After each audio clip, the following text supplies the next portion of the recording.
300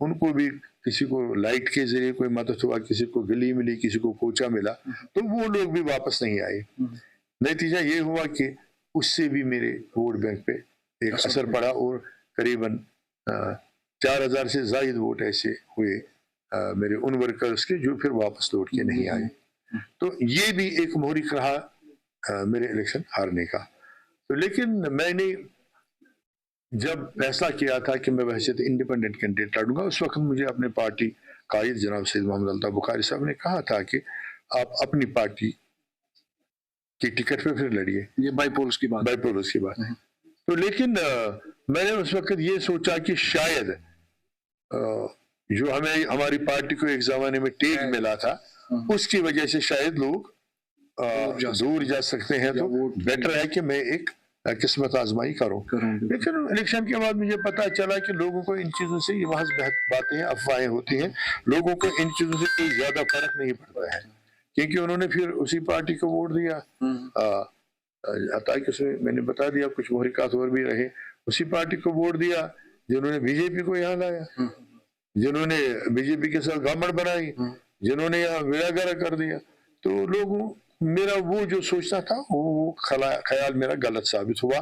تو اس کے بعد میری پارٹی جو تھی پہلے جموں کشمیر اپنی پارٹی جسے میں نکلا تھا, تو ان کے قائدین خصوصی طور جناب سید محمد الطاف بخاری صاحب نے میگنانمٹی دکھائی, بہت ہی گریٹنس دکھائی. تو انہوں نے کئی بار مجھ سے رابطہ کر کے, ہمارے جنرل سیکرٹری صاحب ہیں انہوں نے, ہمارے پروونشل پریزیڈنٹ صاحب ہیں انہوں نے, ہمارے ایڈیشنل جنرل سیکرٹری صاحب ہیں ہلال احمد شاہ صاحب, انہوں نے رابطہ کر کے بتا دیا کہ آپ اپنی پارٹی میں واپس آ جائیے. کیونکہ میں نے پہلے بھی کہا تھا, میڈیا کو بھی بتا دیا تھا کہ اپنی پارٹی سے مجھے کوئی اختلاف نہیں ہے, صرف اتنا ہے کہ اب کی بار چاہتے ہیں میرے ووٹر کہ ہم ایک انڈیپینڈنٹ لڑے. تو الحمدللہ آج جب ہم بات کر رہے ہیں تو آج خود جموں کشمیر اپنی پارٹی کے قائدین جناب سید محمد الطاف بخاری, رفیع احمد میر صاحب جو جنرل سیکرٹری صاحب ہیں, ہمارے محمد اشرف میر صاحب جو پروونشل پریزیڈنٹ ہیں, اور ہمارے حال ہی جنہوں نے بڈگام میں الیکشن لڑا مختار احمد ڈار صاحب نے, وہ ہمارے گھر تشریف لائے اور مجھے بتا دیا, دعوت دی باضابطہ پارٹی آفس واپس آنے کی. تو الحمدللہ میں نے ان کے جو حکم تھا اس کو ایکسیپٹ کر لیا. تو یہ وجہ ہے کہ میں اپنی پارٹی میں واپس آ گیا, کیونکہ اپنی پارٹی وہ واحد پارٹی ہے جس کے پاس ایک ایسا ایجنڈا ہے جو عوام دوست ہے, جو قیدیوں کی رہائی کی بات کرتے ہیں, جو ڈرگز کے خلاف کی بات کرتے ہیں, جو بے روزگاری کی بات کرتے ہیں, جو ٹورزم کو ڈیولپ کرنے کی بات کر رہے ہیں, دودھ پتھری کے لیے اور باقی صحت افزا مقامات کو کھلا کرنے کے لیے الطاف صاحب نے کئی بار وہاں سے ان کے ساتھ گورنر ایل جی صاحب کے ساتھ, ہوم منسٹر کے ساتھ میٹنگیں کر کے یہ کام کروا دیے. اور جو یہاں ہمارے سنگین مسائل ہیں, ان مسائل کی بات جو مینیفیسٹو میں اپنی پارٹی کے, صرف یہی ایک پارٹی بات کرتی ہے, باقی وقت کے ساتھ بدل جاتے ہیں. جب نیشنل کانفرنس نے الیکشن لڑا تو ان کی مینیفیسٹو کو آپ دیکھ دیجئے, جو باتیں وہاں آج تک 1.5 سال سے زائد عرصہ گزر گیا, ایک ذرا سی بات بھی ان میں سے حل نہیں ہوئی. لیکن اپنی پارٹی اسی چیز پہ لگی ہوئی ہے. آپ جب بھی الطاف بخاری صاحب کے بیانات کو سنیں گے تو وہ ان سبھی معاملات کو دہراتے ہیں, ان کے حق میں بات کرتے ہیں. تو اس سچائی کی پیش نظر میں نے دیکھا, کیونکہ الیکشن کے دوران پی ڈی پی کے ساتھ بھی میرے بڑے گہرے رابطے رہے, تو نیشنل کانفرنس کے ساتھ بھی بڑے گہرے رابطے رہے. لیکن جب اندر جا کے میں نے دیکھا, قریب جا کے میں نے دیکھا, تو وہاں وعدہ وفائی بھی نہیں ہے, سچ کا کوئی عنصر بھی نہیں ہے. اور لوگوں کو جس طرح 70 سالوں سے وہ ورگلاتے آئے ہیں, ایک تنظیم اور دوسری تنظیم 37 سالوں سے ورگلاتی آئے لوگوں کو, آج ادھر ایک بات دلی میں, دوسری بات بمبئی میں, تیسری بات چنئی میں, چوتھی بات, وہی کر کے وہاں ابھی تک وہی سلسلہ رائج ہے. تو اس سبھی چیزوں کو پیش نظر جب میں نے دیکھا تو مجھے لگا کہ بس جموں کشمیر اپنی پارٹی ہے, واحد پارٹی ہے جن کو سچ بولنے کا اگرچہ خمیازہ اٹھانا پڑا, اس کی سزا ملی, لیکن سبھی پارٹیاں وہی پہنچی. آج موجودہ گورنمنٹ کے سبھی چیف منسٹر صاحب سے لے کر باقی لوگ بھی دلی کے تلوے چاڑتے ہیں, بھئی ہمیں اپنے ساتھ چلائیے اپنے مفادات کے لیے. منتظر صاحب کیونکہ بات کریں گے, جب اسمبلی انتخابات ہوئے 2024 میں, اس وقت آپ نے وڈرا کیا فارم, عمر عبداللہ کو سپورٹ کیا, اوپنلی آپ نے ان کو سپورٹ کیا, تو آپ نے پھر کہا کہ وہ امیدوں کے خلاف جو ہوا سارا اس وقت ہوا کیونکہ انہوں نے ودرا کیا، کوئٹ کیا بڑگام کو. اس کے بعد آپ نے جو 2025 میں یہاں پر بائی پولس ہوئے اس میں بہت سارے نریٹیو سامنے آئے آپ کو لے کر، اور یہ کہا گیا کہ جو بڑگام کے دگج چہرے ہیں، بڑے چہرے ہیں پالیٹکس کے، وہ منتظر محی الدین صاحب کو سپورٹ کر رہے ہیں، لیکن عین وقت پہ جو ہے دھوکہ دیا. کتنی بات میں سچائی ہے؟ دیکھیے سیاست میں کچھ چیزیں ہوتی ہیں شریف لوگوں کے لیے، وہ پردہ نہیں اٹھاتی ہیں بہت ساری بات. میرے ساتھ کیا ہوا، میں اس سے پردہ کشائی کر کے، اس سے پردہ ہٹا کر کسی بھی، چاہے کوئی بھی ہستی ہو، کوئی بھی شخص ہو، کوئی بھی ڈگنیٹری ہو، میں ان کی عزت کو نہیں اچھالنا چاہتا ہوں. ہاں اتنا ضرور بتاؤں گا کہ میرے ساتھ جو بھی کیا گیا بہت برا کیا گیا، توقعات کے خلاف کیا گیا. آپ عزت اچھالنا نہیں چاہتے ہیں، لیکن اس وقت جو ہوا آپ کا کریئر بھی، جو اتنا بڑا کریئر پالیٹکس میں ہے، اس کا انہوں نے نہیں سوچا، اس کے باوجود بھی آپ ایسی باتیں کریں. میں مسلمان ہوں الحمدللہ رب العالمین. اللہ پاک سے مانگتا ہوں کہ ہمیشہ میرے عیبوں پہ پردہ پوشی کرنا ہے میرے رب العالمین.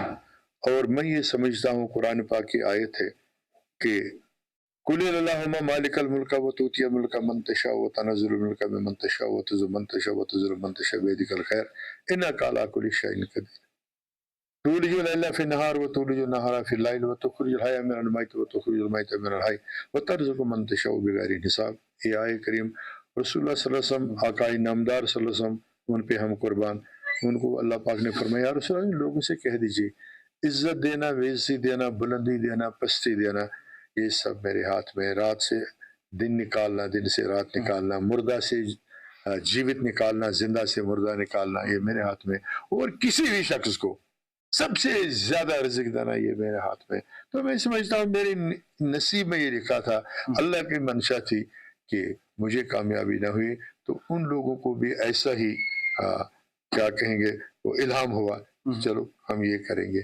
اس لیے میں نہیں چاہتا ہوں کہ کسی کا نام لوں یا کسی کے خلاف لب کشائی کروں. ہاں یہ سمجھتا ہوں میرا مقدر تھا، اور مقدر کی وجہ سے شاید میری عقل نے ان پہ بھروسہ کر لیا، تو میں کسی سے مجھے کوئی گلہ نہیں ہے. لیکن مختصراً میں جاننا چاہتا ہوں، جو آپ نے وہاں پر اپنی پارٹی کو چھوڑا، انڈیپینڈنٹلی آپ لڑے، تو کیا وہ لوگوں کے انٹرسٹ میں تھا یا منتظر محی الدین کے خود کے انٹرسٹ میں تھا؟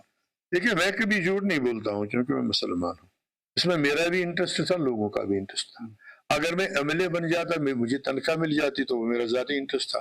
میری عزت بڑھ جاتی تو وہ میرا ذاتی انٹرسٹ تھا. پولیٹکس میں ایک میرا مقام بن جاتا وہ میری ذاتی انٹرسٹ تھا.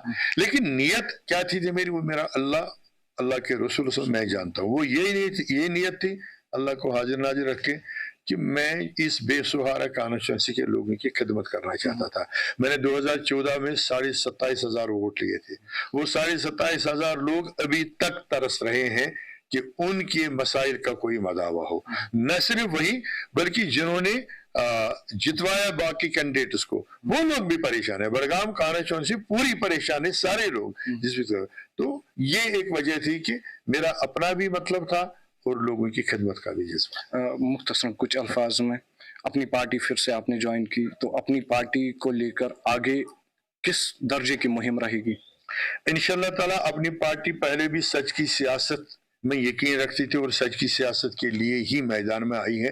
الحمدللہ آج تک ہمارا ان کا وہی ایجنڈا ہے، اور اسی ایجنڈا کے پیش نظر میں مکمل طور متاثر تھا بھی، متاثر رہا بھی. کیونکہ میں نے پہلے بھی عرض کیا کہ جب باقی پارٹیوں کے قریب میں گیا تو وہاں یہ باتیں صرف کاغذوں تک محدود ہیں، جبکہ اپنی پارٹی اگرچہ عوامی سطح پہ کمزور کی گئی مختلف سازشوں کے تحت، مختلف بدنامی کے تحت، وہاں عملاً بھی یہی ایجنڈا ہے کہ جموں کشمیر کے عوام، خصوصی طور کشمیری عوام کس مصیبتوں کا مقابلہ کر رہی ہے، اور خاص کر مسلمانوں کے خلاف کیا کیا ہو رہا ہے، کیا پالیسیاں ہیں، کہ قیدی جو ہے وہ بھی مسلمان ہی، تو ان کی بھلائی کے لیے کیا کیا کرنا چاہیے، وہ اپنی پارٹی کے بغیر کسی کے پاس مشن نہیں ہے. چلیے شکریہ ہمارے ساتھ بات کرنے کے لیے. وقت اجازت نہیں دیتا، ورنہ دن بھر بھی آپ کے ساتھ ڈسکشن اگر چلے گا تو بہت کچھ سیکھنے کو ملتا ہے. ناظرین، جموں کشمیر کی جب بات کرتے ہیں، یہاں کی سیاست وقت